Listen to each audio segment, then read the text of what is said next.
Graça e paz, irmãos, irmãs, graça e paz da parte de Cristo Jesus, Senhor da igreja, Senhor das nossas vidas. Para nós é uma alegria muito grande poder estar aqui com os irmãos.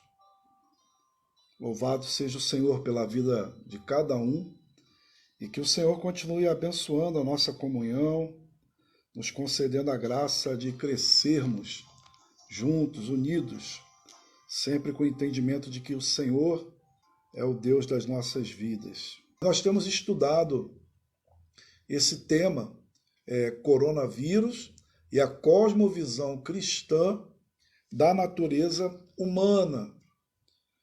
Irmãos, o coronavírus, a pandemia, essa situação que nós vivemos tem potencializado as expressões da nossa natureza humana, em todos os aspectos.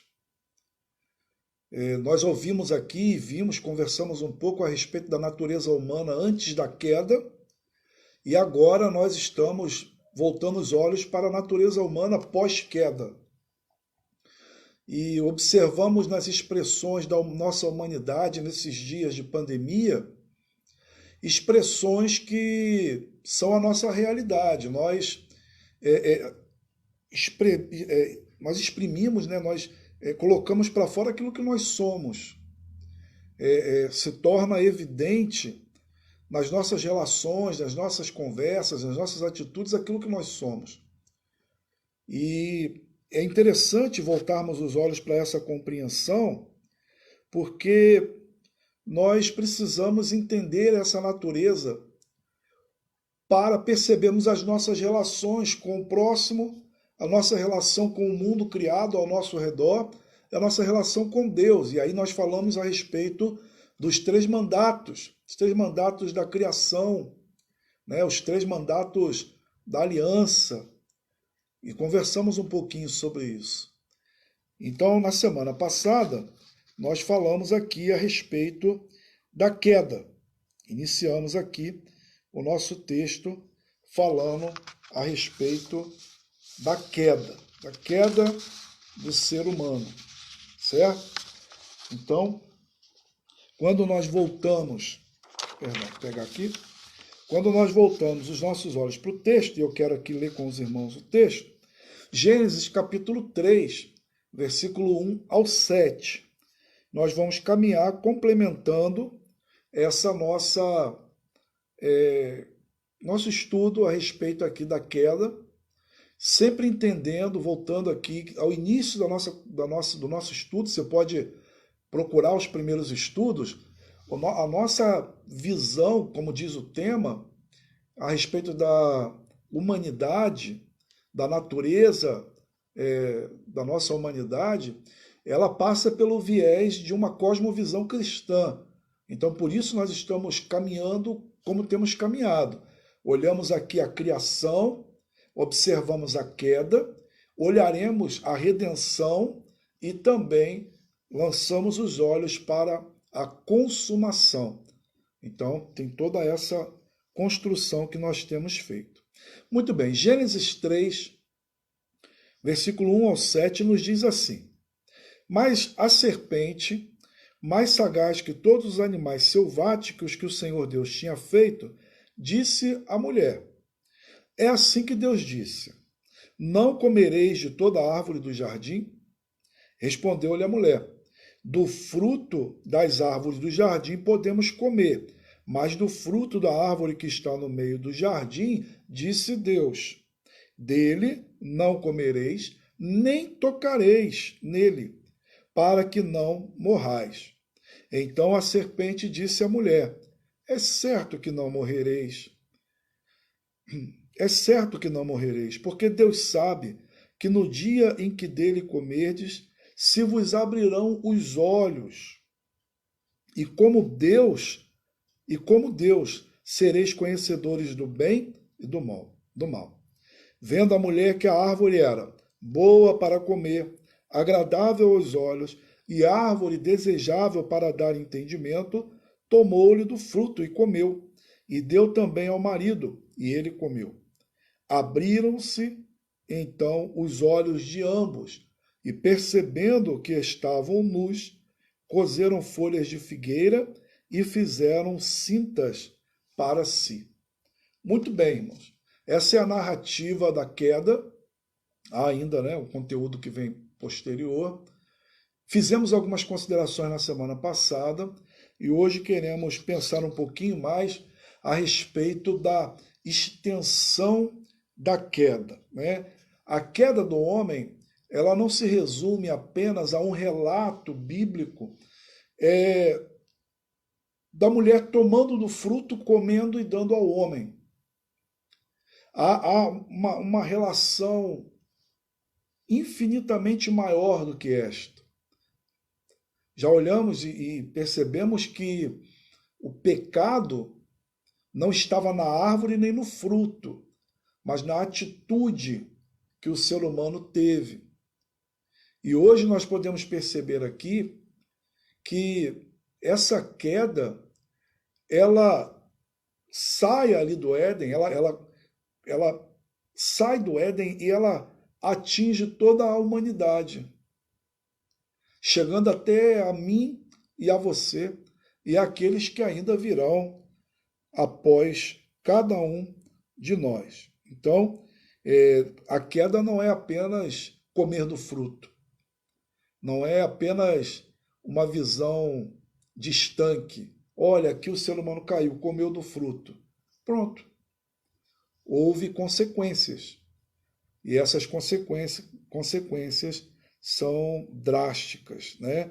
E nós observamos aqui no relato bíblico que, se ficarmos só com a narrativa de Gênesis, nós já vamos ver muito disso, mas toda a Bíblia ela nos mostra isso, né?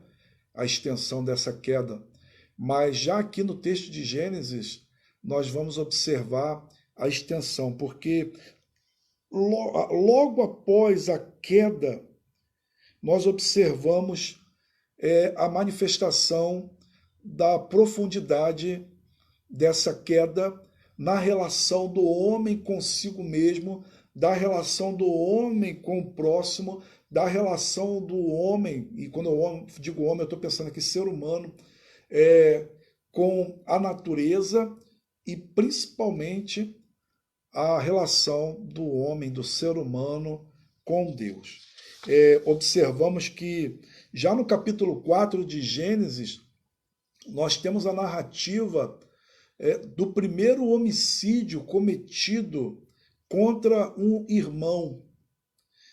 Observamos então ali esse episódio triste, onde a família de Adão e Eva vão observar um irmão matando o outro. E lá em Gênesis capítulo 6, vamos ouvir a declaração que a maldade do ser humano se multiplicou de uma forma tão grande que Deus resolveu dar um basta. Dar um basta. E aí o Senhor começa novamente com Noé e a sua família, e assim o Senhor vai fazendo com que progressivamente tomemos conhecimento da sua vontade revelada. Então, irmãos, esses são apenas exemplos aqui em Gênesis da profundidade da desgraça humana quanto ao pecado. O ser humano se distanciou imensamente de Deus e de tudo aquilo com o qual ele se relacionava. Então, voltando aqui para o texto, nós vamos observar aqui a presença de Satanás. Gênesis capítulo 3 é a primeira menção que nós temos de Satanás, é a primeira menção que nós temos aqui do mal presente. E nós não vamos fazer aqui um estudo sobre o diabo, não vamos fazer aqui um estudo sobre Satanás, mas é correto fazermos algumas observações quanto essa presença que aparece aqui no texto, né? A citação da serpente e sendo ela aqui a presença do diabo. Entenda, nós não podemos ir além do que o texto bíblico diz. Precisamos ter muito cuidado com isso, né, meu irmão? Então, primeiro, nós não podemos falar sobre o diabo, sobre Satanás, aquilo que a Bíblia não nos revela. Então, existem muitas perguntas na nossa mente que nós não temos uma resposta clara na palavra de Deus.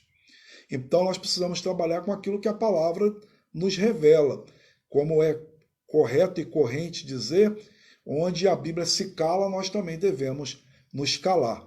Então, eu não vou aqui fazer cogitações a respeito do diabo, né, a respeito daquilo que ele provavelmente era. Não, eu vou apenas aqui considerar e pensar com os irmãos aquilo que a Bíblia nos revela a respeito do diabo, a respeito de Satanás. Primeira coisa que eu quero dizer, e está na narrativa e ela é importante para nós, quando também pensamos um pouco a respeito de queda, é que existem duas posições perigosas a respeito do diabo, a respeito de Satanás. Primeira é subestimar, né? Aqueles que vão subestimar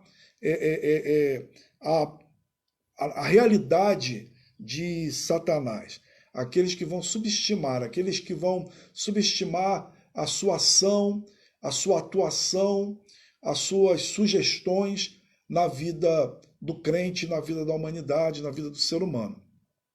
A outra posição perigosa é superestimar, é também colocar o diabo quase que como igualdade com Deus, como se ele fosse também tão poderoso quanto Deus. E ele não é, ele é um ser criado, é uma criatura. Então precisamos ter cuidado com isto.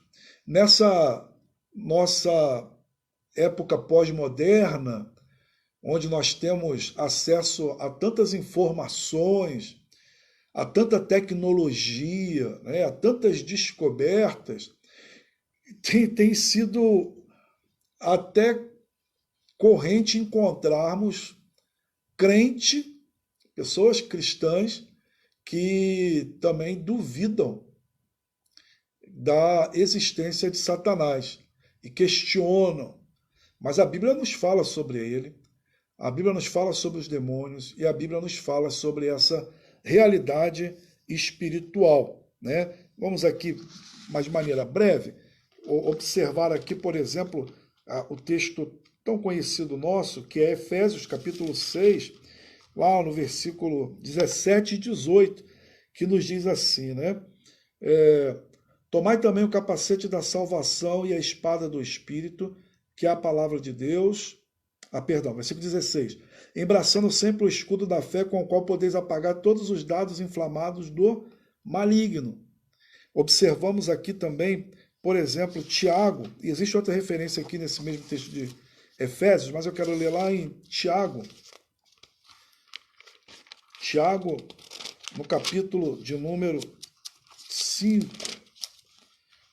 versículo 3 e 4, que nos diz assim, Tiago, capítulo 4, versículo 7. Sujeitai-vos, portanto, a Deus, mas resisti ao diabo, e ele fugirá de vós. Então, e outras referências, né, como o diabo está em vosso derredor, buscando quem possa tragar, né, em derredor, melhor dizendo, buscando quem possa tragar. Então, a realidade de Satanás, ela não pode, não deve ser negada por nós. Não temos que conhecer Satanás em profundidade, né? Mas não devemos ignorar também a sua realidade. Em 2 Coríntios capítulo 2, versículo 11, Paulo também fala sobre isso, não ignorarmos as ações, as intenções perversas de Satanás, pois não lhe ignoramos os desígnios. Então, o apóstolo Paulo diz que nós não devemos ignorar as intenções perversas de Satanás sobre a vida de cada pessoa, sobre a vida do cristão. Então, a Bíblia não esclarece para nós muita coisa, por exemplo, aqui mesmo no texto, Nós não sabemos se a serpente estava possessa, né? Ou não sabemos se Satanás tomou a forma de uma serpente. O texto não nos esclarece isso, mas o texto nos diz que Satanás chega ali e ele vai ter uma conversa com Eva. Então a serpente, a mais sagaz dentre os animais, aqui sagaz traz a ideia, né, de perspicácia, de inteligência, atento ali aos detalhes, né? Aqui o diabo não aparece como aquele dragão furioso da narrativa apocalíptica, mas ele aparece aqui ponderado, até certo ponto, posso usar esse termo até polido, né? Fazendo ali algumas menções sutis. E eu preciso fazer um parêntese aqui para falar, pensando a respeito de pecado, que o pecado muitas vezes se apresenta assim para nós. Não apresenta-se como o dragão, mas se apresenta de maneira sutil, de maneira agradável, de maneira polida, e nós precisamos estar atentos a isso. Não identificamos mais o mal apenas com uma cara de mal, mas às vezes ele tem uma cara de bondade. E precisamos ter cuidado com isso, né? A Bíblia nos atenta a respeito disso, né? Lobos vestidos de cordeiros. Jesus Cristo nos ensina isso. Então, aqui qual era a intenção de Satanás? Era levar Eva a duvidar de Deus. Ele não chega acusando Deus de forma direta, mas ele coloca Deus numa situação como que um estranho. Ele quase que diz assim, olha, mas Deus colocou vocês aqui nesse lugar maravilhoso, né? E não deixa vocês desfrutarem de tudo o que há aqui.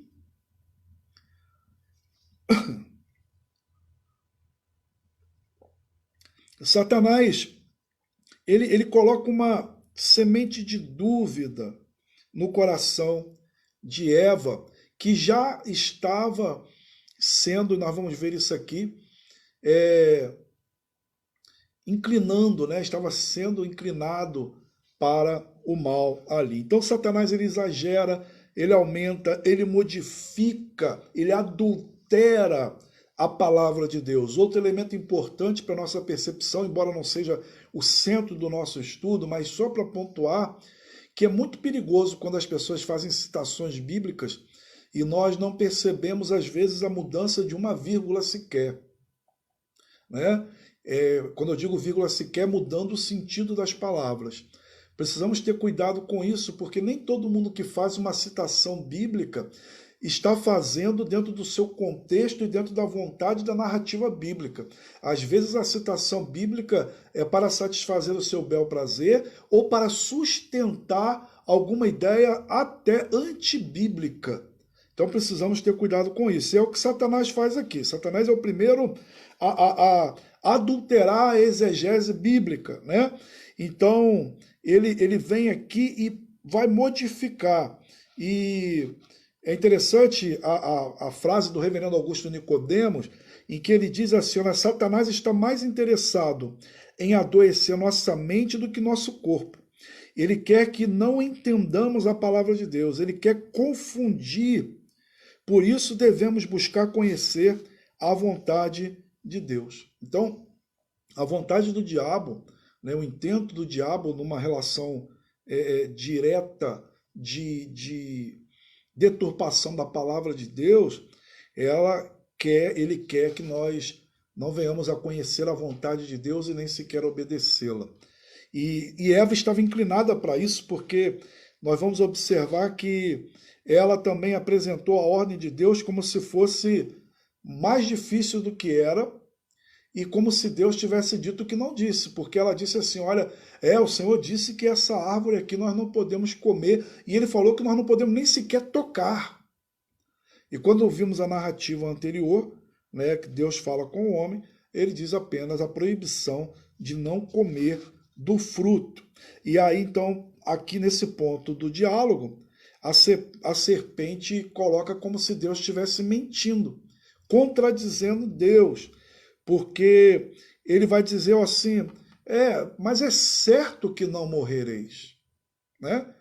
Olha, Deus falou isso, mas é certo que não morrereis. Na realidade, Deus não quer que vocês sejam como ele. Deus não quer que vocês tenham conhecimento. E aí é muito interessante, até eu preciso fazer um outro parêntese aqui a respeito de conhecimento, porque é, algumas pessoas fazem uso até para dizer que o conhecimento nos expulsou do jardim, né? E não foi o conhecimento que nos expulsou do jardim, não foi. O que nos expulsou do jardim foi o pecado. E Deus nunca nos negou o conhecimento que se faz necessário à nossa vida. Muito pelo contrário. O Senhor sempre nos deu vasto conhecimento. No entanto, havia uma proibição e ali um limite. Aquela árvore ela era não apenas uma questão de ter o conhecimento, mas a questão ali era o limite entre o ser humano e o Criador. Então, entendamos isso, que algumas pessoas fazem uso dessa frase para dizer que sempre que buscarmos o conhecimento, seremos expulsos de algum paraíso. Sim, essa é uma verdade existencial, porque quando nós temos conhecimento, algumas vezes estamos cômodos, acomodados diante de uma determinada situação, e quando tomamos conhecimento, nós somos impulsionados, né, a sairmos daquele conforto que aí nessa comparação as pessoas chamam de paraíso. Mas fazer relação isso com a narrativa bíblica é demonstrar um profundo desconhecimento, né, do que é a narrativa bíblica. Então, precisava fazer esse apontamento aqui, porque eu vi essa frase algumas vezes essa semana. Então, eu precisava dizer isso, tá ok? Então, nós observamos aqui que o objetivo real de Satanás, ao fazer com que Eva viesse a duvidar de Deus e não conhecer de fato a vontade de Deus, era atingir a Deus.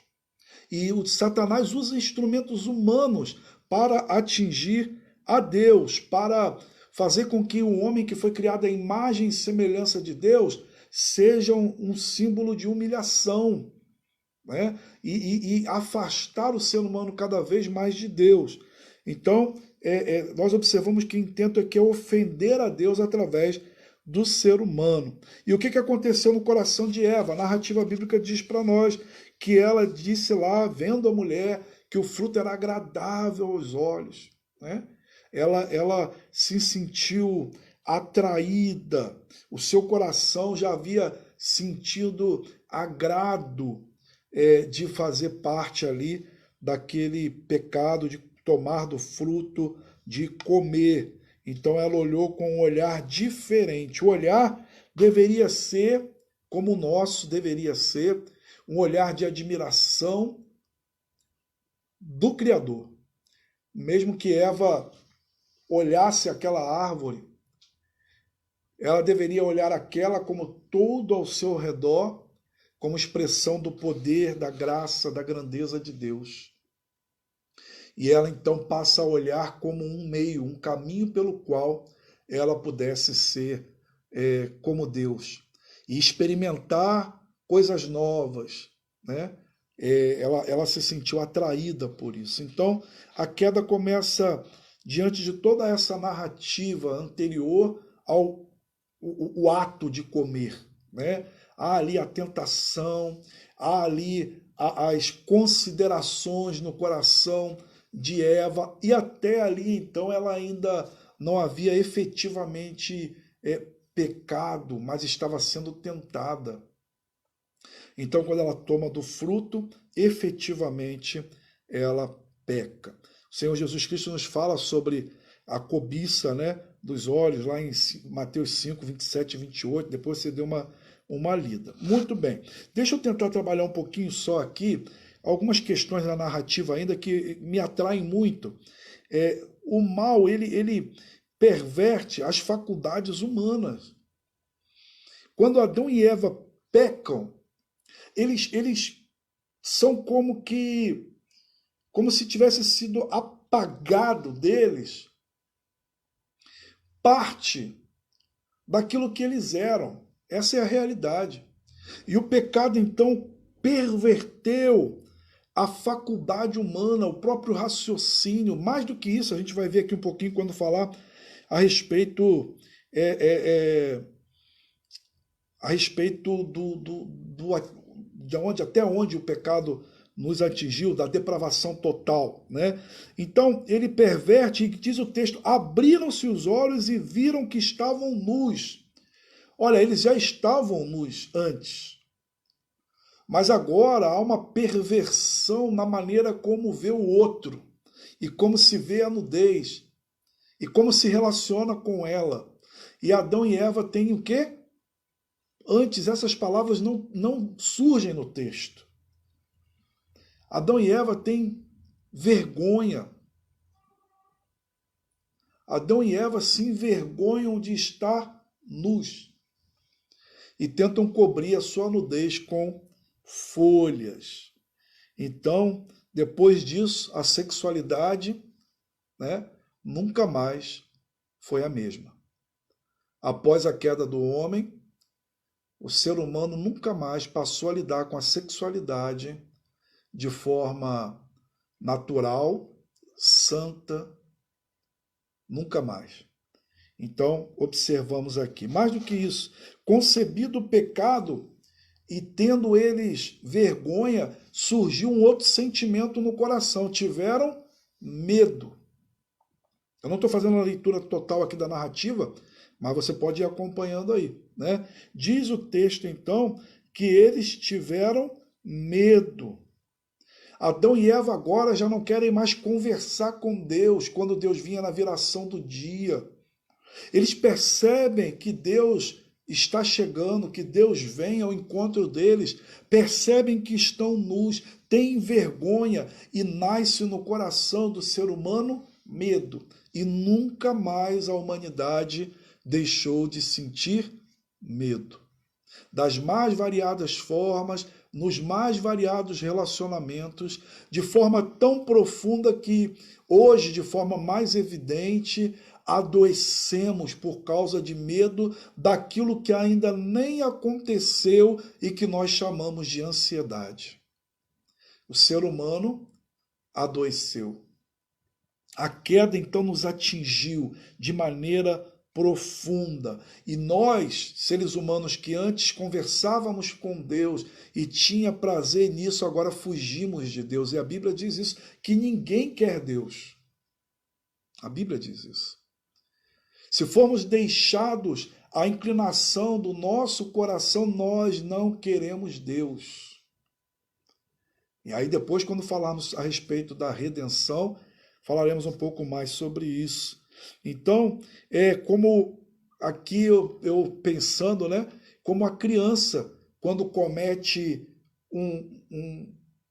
uma quebra de um delito, eu ia falar assim, mas quando a criança em casa, né, ela se sente nessa condição de ter cometido um delito, de ter quebrado alguma coisa, e ela já tem consciência disso, e aí tenta esconder o objeto, ou às vezes ela mesma tenta se esconder. Adão e Eva são essa criança perdida no jardim, que vem sobre a consciência o que fizeram, que vem sobre a consciência a condição na qual eles agora se encontram, que vem a consciência de que Deus é santo, de que Deus é perfeito, que vem a consciência de que houve uma palavra de Deus, que no dia em que comerdes morrereis. Adão e Eva então fogem, e até hoje nós fugimos de Deus.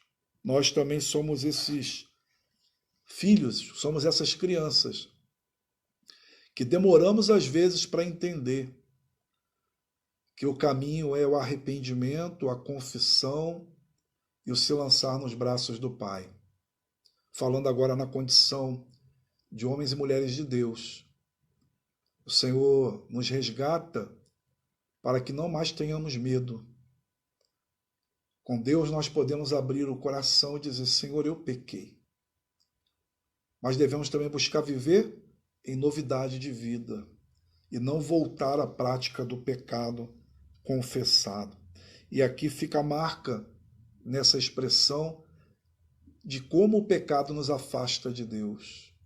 Há dias, você já passou por isso, você é crente, né? Eu já passei por isso, que cometemos pecados e que na luta até o convencimento e o arrependimento, nós fugimos da oração. Nós não temos coragem, parece que nos falta força para orar, para falar com Deus, para ler a Bíblia. Alguns de nós fogem do relacionamento de comunhão da igreja. Fugimos porque o nosso coração e o Espírito Santo nos condena e nos mostra que erramos, que falhamos, mas ainda estamos muitas vezes divididos entre a vontade de Deus e a nossa.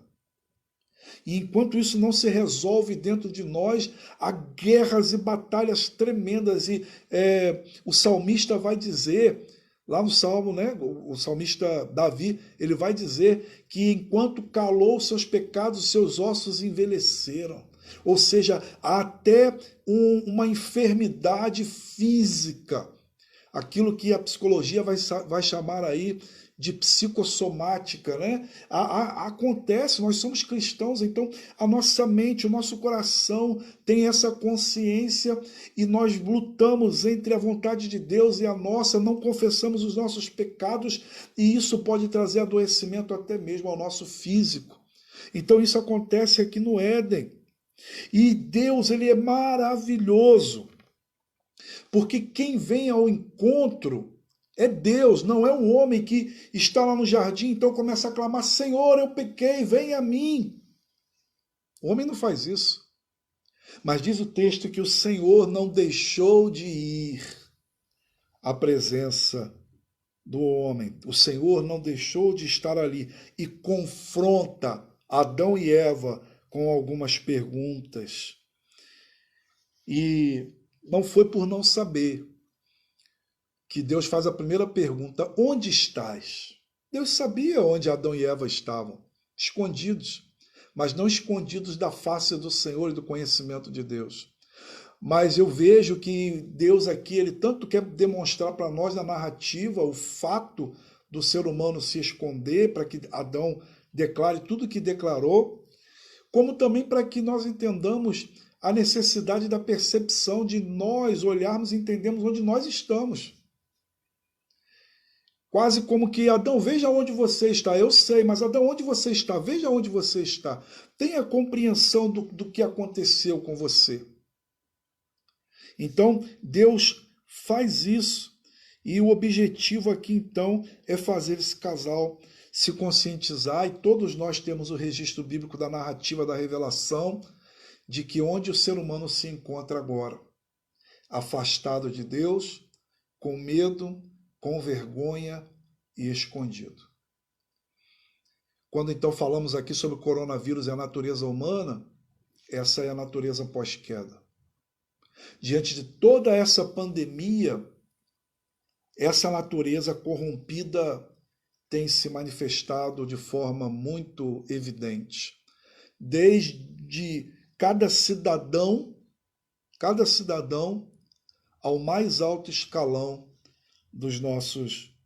das ações dos nossos governantes.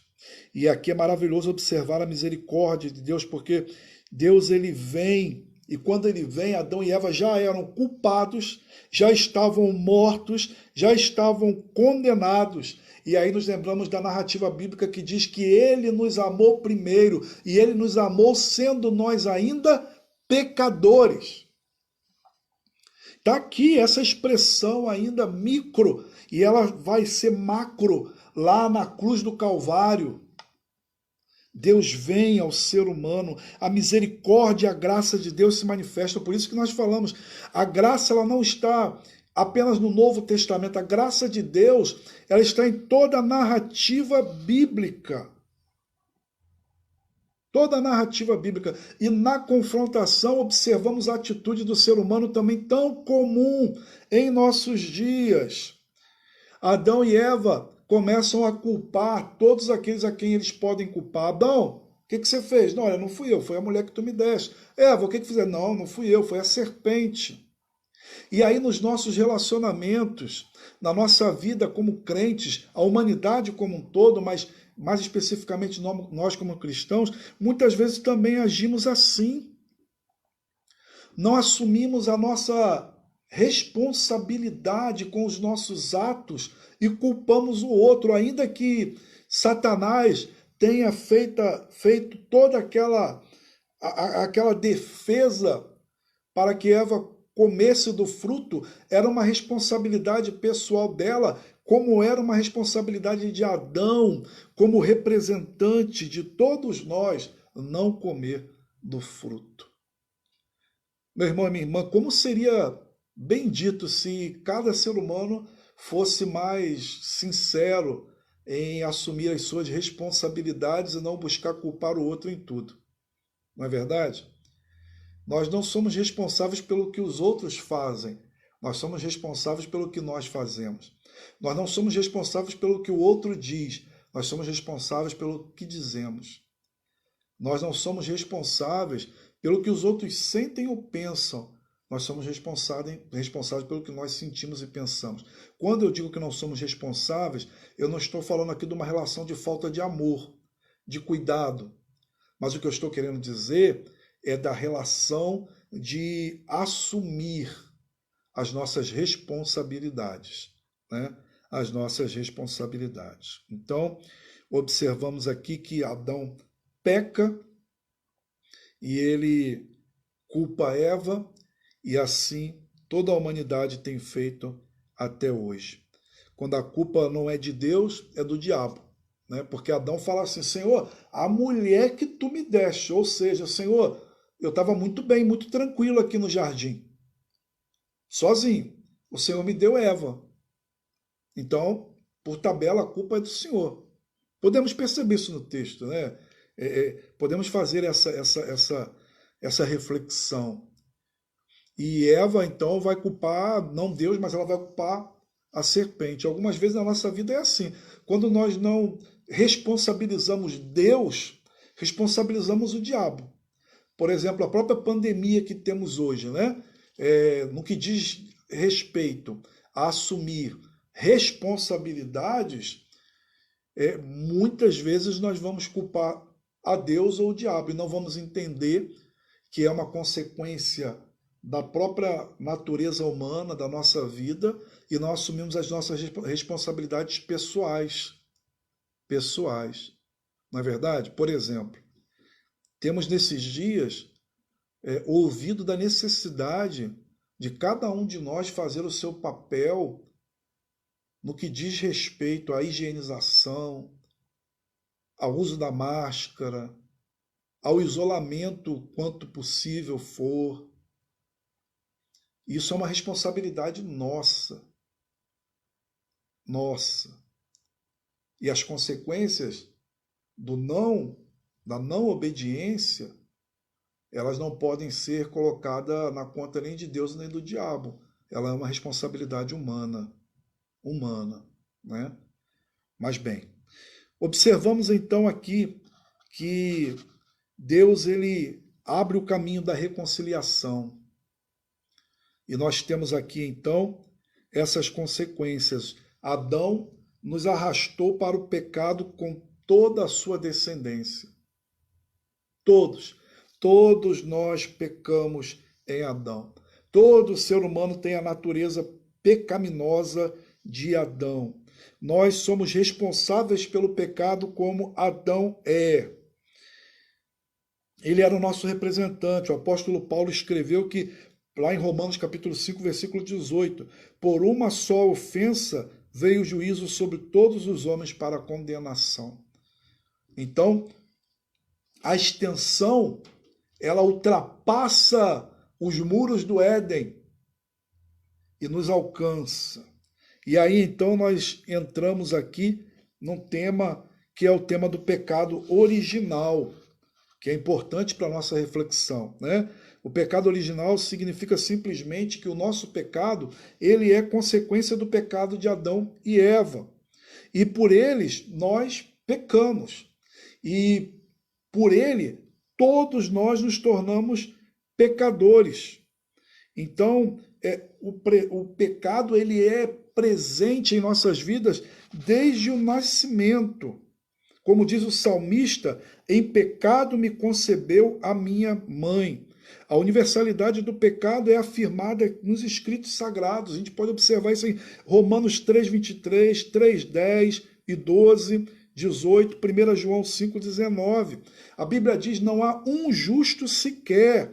Por um homem entrou o pecado no mundo, como dissemos, argumentou Paulo, atingindo a totalidade absoluta dos seres humanos. Não é que nós, irmãos, somos pecadores porque pecamos. Nós pecamos porque somos pecadores.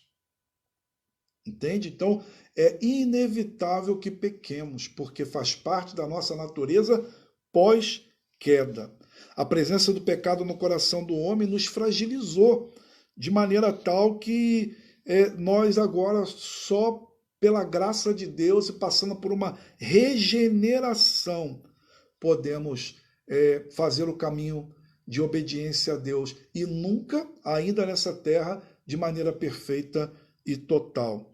Porque Paulo escreve assim, olha, porque nem mesmo compreendo o meu próprio modo de agir, pois não faço o que prefiro e sim o que detesto. Ora, se faço o que não quero, consinto com a lei, que é boa.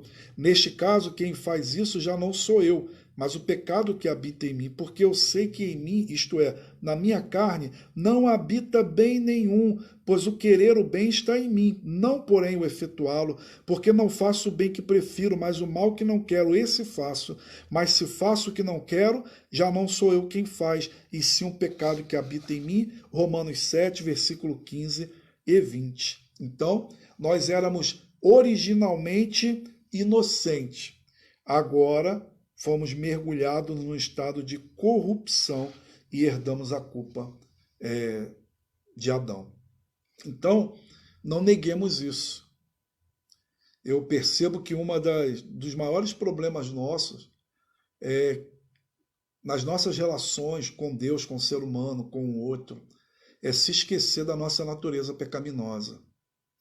E aí, esquecendo-se da natureza pecaminosa, nós nos achamos na condição de se achar, de se sentir melhor do que o outro. Não somos. Não somos. O pecado nos nivela. Não importa se você é presbítero, diácono, pastor, fundador da igreja, canta no ministério de louvor, dá oferta missionária, tem o maior dízimo da igreja, não importa isso. Todos somos pecadores, não há ninguém melhor do que o outro, ninguém pode ter atitudes, sendo um homem crente, uma mulher crente, de se achar melhor do que o outro. O sentimento que tem que habitar no coração do... Muito bem, irmãos, então, seguindo aqui, como nós estávamos dizendo, falando aqui a respeito da depravação total, né? Observamos aqui que depravação total não significa que o ser humano pode ser tão mal quanto quiser, porque há nele aí essa condição. Não é bem isso. Embora o ser humano tenha demonstrado muito da sua maldade, Deus ele continua freando muito dessa maldade com a sua graça comum no mundo. No entanto, a depravação total significa que o pecado ele nos atingiu o nosso físico, as nossas emoções, a nossa vontade, o nosso intelecto, a nossa alma. Corrompeu, né, de maneira generalizada tudo aquilo que somos. Então, é importante nós observarmos isso. A Bíblia nos ensina que todos os homens, exceto Jesus, né, que é Deus encarnado, exceto ele, todos nós nascemos em pecado e estamos totalmente corrompidos. Isso é um elemento fundamental da nossa doutrina, porque nós entendemos e sabemos que não restou no ser humano algo bom e suficiente para a sua salvação, para a sua aceitação diante de Deus. Nós somos pecadores, né? Então é interessante nós continuarmos pensando isso. Estamos caminhando aqui para a nossa conclusão. Então, irmãos, a Bíblia ela vai nos dizer que nós não estamos parcialmente, irmãos, corrompidos. Por isso, Precisamos sempre estar questionando o nosso coração, as nossas intenções. Precisamos estar sempre buscando questionar aquilo que nós estamos dizendo, não meramente por uma questão psicológica, aqui falando como crentes, né? Não meramente por uma questão psicológica, mas por um viés bíblico.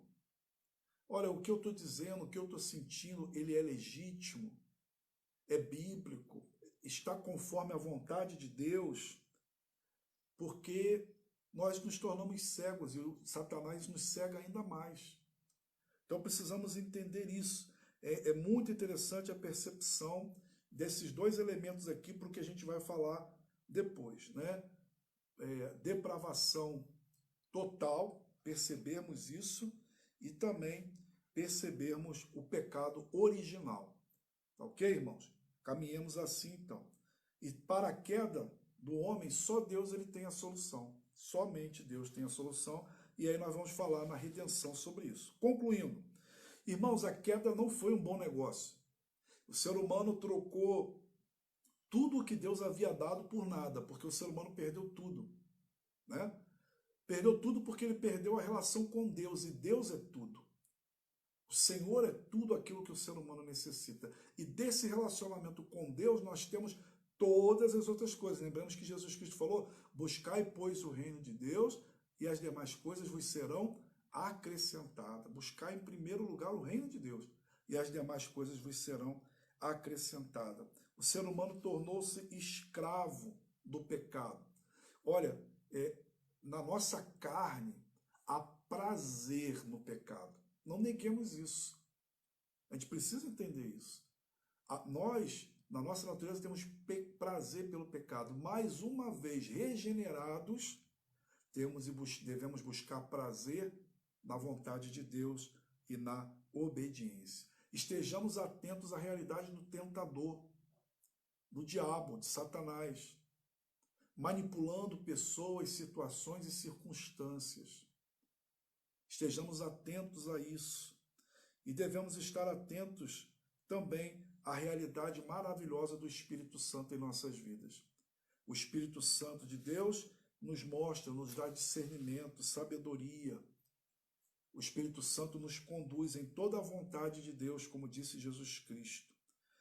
Muitas pessoas rejeitam e querem pular essa doutrina da queda, do pecado, da natureza humana corrompida, e ela muitas vezes não está presente nos sermões mais cativantes que ouvimos, mas ela é uma realidade necessária que precisamos tomar conhecimento. Então, meu irmão, é muito importante que eu e você entendamos que o caminho que Deus quer para mim e para você diante disso tudo é o entendimento de que nós temos que nos lançar nos braços do Pai, que temos que buscar em Deus perdão, que temos que buscar vida de santificação, que temos que buscar viver vida de obediência no Senhor.